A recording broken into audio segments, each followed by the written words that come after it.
мөр хулган хоёр баавгайг шүүгэнд нуулаа. Генет шулам орж ирээд тэр хоёрыг дагуулад доош буув. Азар бариг дагвав. Мөр хулган хоёр сандран буунаа.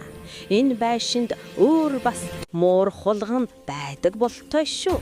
Мөр хулган хоёр өрөөндөө ортол тэр хоёрын орон дээр баавгай идэж уугаад хэвтэж байв. Чи ногоон шингэн асгаснаас боллоо. Одоо яах болж байна? Битгий сүржигнээд бай. Атгар минь. Эмгийн шулам сайн чийлрээл хэвтэж байхад дээр нөгөө хоёр муудалцаад төжигнэсээр. Гэтэл баавгай гэнэт хаанаас ч юм гараад ирлээ. Нөгөө талд мөр зүхтааж хулгам гонигт автлаа. Гэнэн тэнэг мөр зүхтаахад дахиан хүлт байшин мэдээж эмгэн шуламд мэдэгтэн шүү дээ.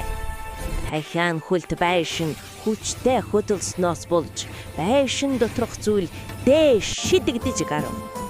Эмгэн шулам баавгай хоёр сансарт нисэж байгаа юм шиг л гоё шидэгдэж байна дүү.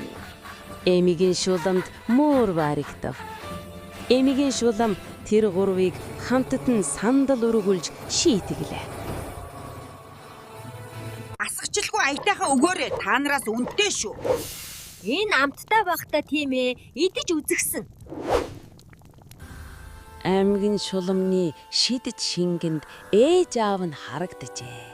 Энэ замаар явбал амттай юм олдох болов уу? Чамайг дальжиг өсрээд байвал буцаага чихэр болох чинь шүү.